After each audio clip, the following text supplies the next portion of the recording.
What is up, everybody? It's your boy DD once around, bringing you another gameplay commentary on Modern Warfare 3, the last Call of Duty game that we saw from Infinity Ward. And the thing is, what were we talking about today? What happened today, anyways? Oh yeah, the Call of Duty Ghosts multiplayer reveal event was earlier today. I made a short little video about in terms of like the reaction of the community.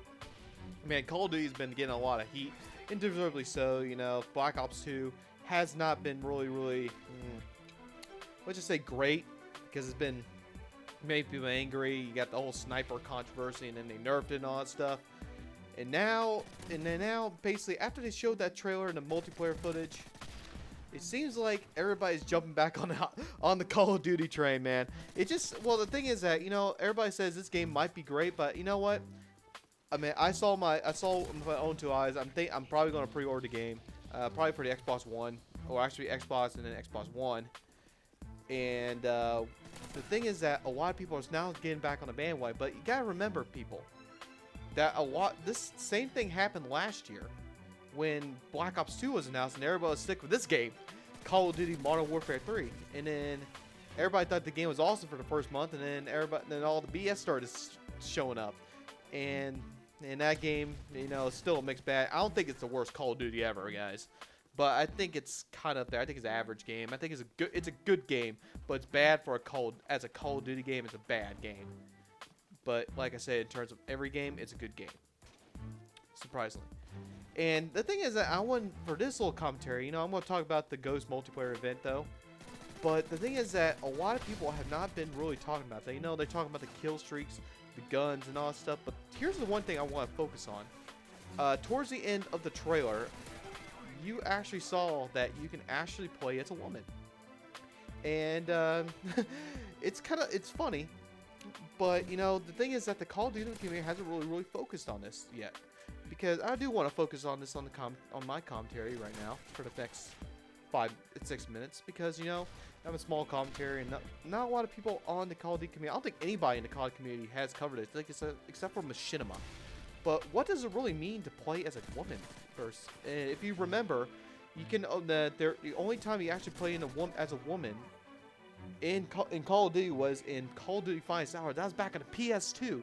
You played as a Russian sniper, and it was for single player. And I still consider Call of Duty Finest Hour as the worst Call of Duty ever, because it tried to do a lot of things that Call of Duty did, but it did on the previous generation.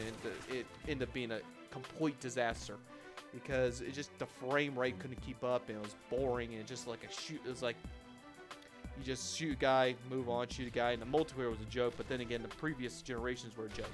So we basically now have a female character in Call of Duty, and now it's a more prevalent character in the Call of Duty universe. It might be in the single player too, like you actually play as a female character. But let's talk about multiplayer.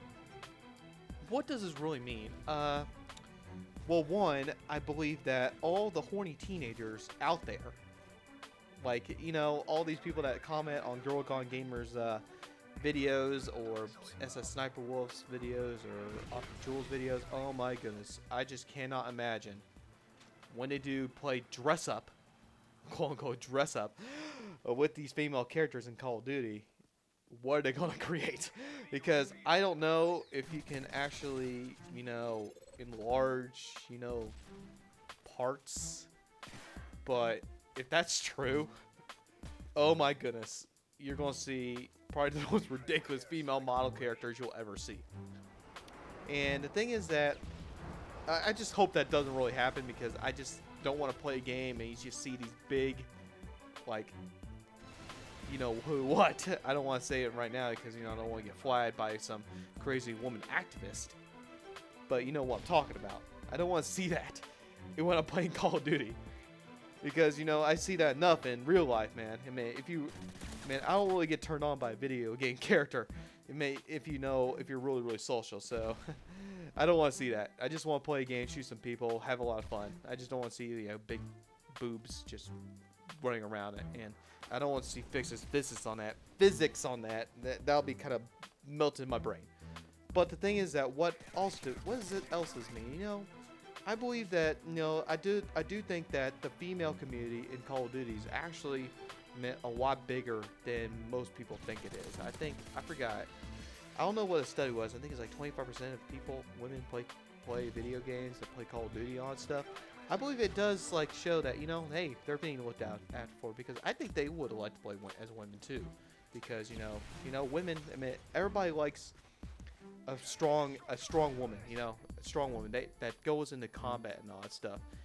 And it just seems like that's a good thing for women, because be represented as the same as male, because every time in these shooting games all you do is play as a male character, but now you can actually play as a female character, and it does show that women are getting more and more power in this in the world, and everybody's starting to really like the heroine aspect of women, like being part of a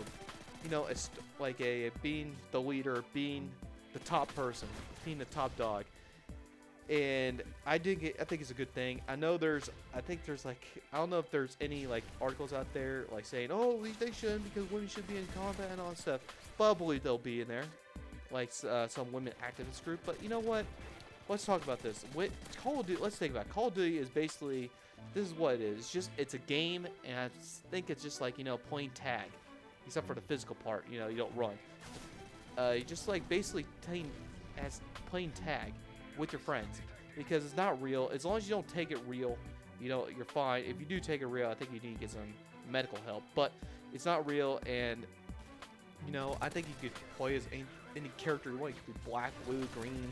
I don't care. But you know what? I think it's a good thing for the Call of Duty franchise to be able to play as a woman, and I think it would. I think also it will attract more people to the franchise, in fact, women to the franchise, and help their franchise grow. And here's the other thing about playing as a woman in Call of Duty Ghosts in multiplayer. I believe when Call of Duty Ghosts multiplayer will come out, I still believe that over half the people that play as women, that play as Call of Duty in a match, half of them will be women. I guarantee it.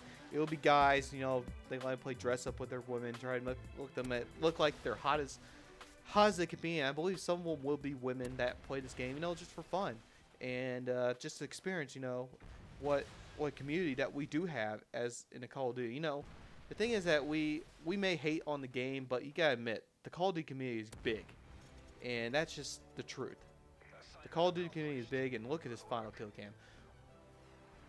What do you, and the other thing I said, it'd be kind of really embarrassing. The final kill cam is you being killed by a girl. That would be hilarious and hysterical. So, what do you guys think, women in Call of Duty Ghosts? What do you guys think? It's a good thing, bad thing? Peace out.